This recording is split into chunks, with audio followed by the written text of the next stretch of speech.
apologise for only wearing a vest, but I ran out of clothes. Because I was just recently setting up multi-bed clinics and programs in the Andes. For the last 6 years I've been travelling every year to South America to work with indigenous people, teaching microsystems acupuncture, not just ear acupuncture, for indigenous people in the Andes and the Amazon, which is a really interesting project, which is partly funded by UNICEF. In my experience, I was thinking about being asked to talk about multi-bed clinics, and I thought, well, what do I know about them? And then I realised, after I just finished doing sun dance and ghost dance, I was standing in front of this tree thinking, what am I going to say, what do I know? Then I realised I don't actually know anything about any other type of clinic. Because when I was a physiotherapist, when I first started, when I was 18, you were given a list of clients to see, and 3 or 4 beds to do that with, and you've got to get on with it. So I realised for 30 years I've actually been running a multi-bed clinic. And my answer to the reason as to why anybody would do that is just simply that it's a necessity. The necessity on many different parts. On a practical basis, the necessity of being able to see many, many people simultaneously. I often think about it as like spinning plates. When you watch jugglers, got many plates spinning, and it's the skill of keeping all of those plates spinning and not losing one plate. And then the necessity from it, from a very practical point of view, as Peter pointed out, of being able to see people frequently. So for instance, like in setting up the Gateway Clinic, we were referred patients that were, for want of a better description, were basket cases. Nobody else wanted them. So that was a great place to start, because actually nobody expected you to get a result either. But in doing that, we needed to actually do this really, really frequently in order to achieve those results. And after many years of doing that, I realized actually that is exactly what's repeated in China and most of over Asia. And that's why we see these stories and read of these stories of really amazing results, because of that level of potency of treatment, both in the power of it and in the frequency of it. And in being able to do that frequently, you could see how you needed to change treatment from day to day according to a person's response. Whereas if there's been a week or even 2 weeks or a month in between, actually there could have been many other factors that changed the treatment outcome, not just acupuncture. The practical side of it also, particularly financial.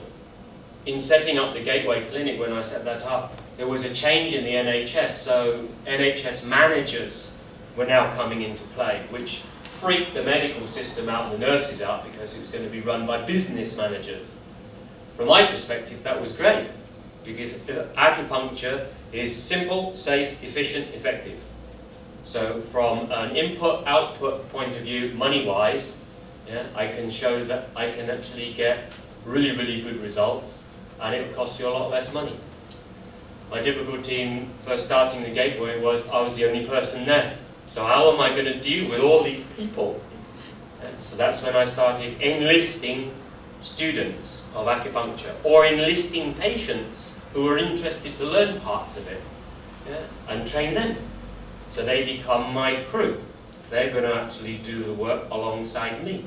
And so the exchange was, there's no payment of money, but there's an exchange of teaching.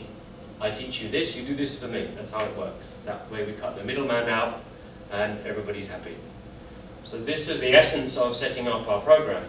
And the other necessity of the practical side is that of the patients themselves many, many times are isolated in their condition. And that when you actually have a community clinic, a multi-bed clinic, you create a community. You create a completely different energy space. So the fact that patients get to know one another, they actually start networking information. At the moment in the UN clinic, I have new referrals every month for cancer patients, leukemia patients, And actually, the patients are networking and spreading all the information they've got about diet, about qigong, about the frequency of acupuncture that they take. All sorts of different information that if you have to do that as a practitioner, that's more time. But if you actually have a multi-bed space, they tell one another, and they start to build a camaraderie between themselves, so you have then another energy support system, because that's the energy also of the treatment. It's not just the needles. The needles are almost like conduits to just set this program going. Then energy rolls it along. So in the practical sense of getting a group that share with one another, a group that actually accept that they have whatever illness is and don't have shame or embarrassment or guilt or anything around it because they're sitting with one another, is a really powerful, powerful tool. I was talking with Rachel on the way down here on the train about the concept of the energetics of it. It's really, really practical. It's literally like you've got a room full of people who are little batteries all sitting by one another, yeah, buzzing with needles in them. Yeah? They're like a radio system. They're a huge transmitter. Yeah? You've got energy cells all in a series, and that builds up power. So literally your clinic itself is an energy field, which if you had to do that one-to-one would take you an extremely long time to cultivate that. But it has its own energy field itself.